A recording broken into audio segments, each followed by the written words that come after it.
Pria ini membunyikan bel untuk mengingatkan semua orang di kota untuk pulang sebelum gelap. Gadis ini baru saja pulang dan mengunci pintu. Kemudian sentuh batu yang tergantung di sebelah pintu. Semua orang di kota terbiasa menutup pintu mereka sebelum gelap. Kemudian ketuk batu berbentuk aneh di sebelah pintu. Pria ini sangat mabuk hingga pingsan, padahal istrinya sudah menunggu di rumah. Melihat hari mulai gelap, suaminya belum juga kembali.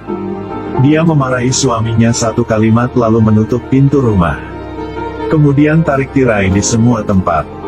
Putrinya sedang bersiap-siap untuk tidur ketika dia mendengar seseorang mengetuk pintu. "Beo, aku nenek kamu, aku di luar." Setelah memikirkannya, dia masih pergi ke jendela dan membuka tirai.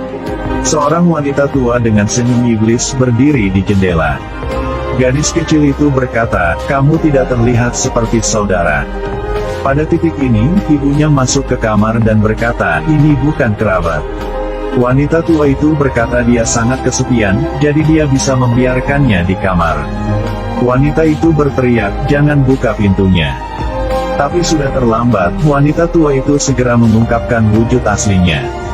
Keesokan paginya ketika dia sampai di rumah, pria itu melihat tetangganya berdiri di pintu. Kapten naik untuk memberinya tamparan. Kapten berteriak, "Kenapa punya anak kecil kau tidak perbaiki jendela?" Kapten menyeret pria itu ke atas. Kemudian katakan, "Kamu harus melindungi keluargamu. Lihat bagaimana kau melindungi keluargamu." Melihat istri dan anak-anaknya dalam kesulitan di tanah. Pria itu berteriak menyesal. Kapten mengertakkan gigi dan menyuruh bawahannya untuk mengunci pria itu. Saat ini keluarga Jim sedang dalam perjalanan. Waktu mereka sangat menyenangkan. Tiba-tiba, Jim melihat ada cabang pohon yang menghalangi jalannya. Pada saat yang sama, ada banyak burung gagak di sekitar. Mereka merasa aneh, jadi mereka segera kembali ke mobil dan mencari jalan lain. Keluarga ini berkendara ke kota kecil. Mereka melihat bahwa semua mobil di sini memiliki ban yang bocor. Mereka membawa keraguan secara bertahap ke depan. Sekelompok orang berbalik untuk melihat mereka pada saat yang sama. Seluruh keluarga melihat perilaku orang-orang yang sangat aneh. Jim mengumpulkan keberanian untuk keluar dari mobil dan bertanya kepada orang banyak. Tapi tidak ada yang memperhatikannya. Hanya kapten yang memperhatikannya. Jim bertanya, "Jalan mana yang harus saya lalui untuk sampai ke jalan raya?" Kapten bertanya lagi, "Apakah kamu pergi dengan keluargamu?" Jim menjawab, "Ya." Kapten membeku selama beberapa detik. Kemudian beritahu mereka, "Teruslah bergerak maju." Jim berterima kasih padanya dan pergi. Kapten memandang mereka dengan mata aneh. Keluarga Jim segera pergi. Tetapi mereka menemukan bahwa mereka baru saja melewati tempat ini. Jim berkata, "Tidak mungkin." Putri Jim merasa takut. Pada saat ini, seorang gadis muncul. Jim menghentikan mobil dan menanyakan arah, tetapi gadis itu pergi tanpa berkata apa-apa. Mereka hanya bisa maju ke depan. Keluarga mendiskusikan apakah mereka memperhatikan atau tidak, jadi mereka kembali ke sini. Ketika Jim merasa khawatir, dia melihat gudang yang dia lewati. Istri Jim merasa sulit untuk mengerti. "Kami jelas baru saja melewati daerah ini. Lalu kenapa sudah kembali lagi?" Jim dengan cepat menghentikan mobil dan berbalik. Kapten berpikir saat yang tepat telah tiba. Harus meminta bawahan untuk mengambil paku. Mereka dengan cepat membentangkan karpet paku di jalan utama. Begitu keluarga Jim kembali, mereka harus melewati dasar kuku. Gambar yang sangat akrab.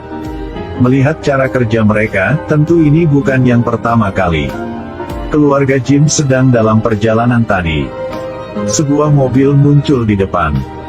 Istri Jim ingin mendekati mobil untuk menanyakan situasinya, tetapi mobil lain tiba-tiba melaju kencang. Jim hanya bisa mengubah arah mobil. Mereka akhirnya mengalami kecelakaan tepat di sisi jalan. Jim tertimpa cabang pohon. Istrinya juga dalam keadaan koma. Gadis itu hanya bisa bergerak sedikit.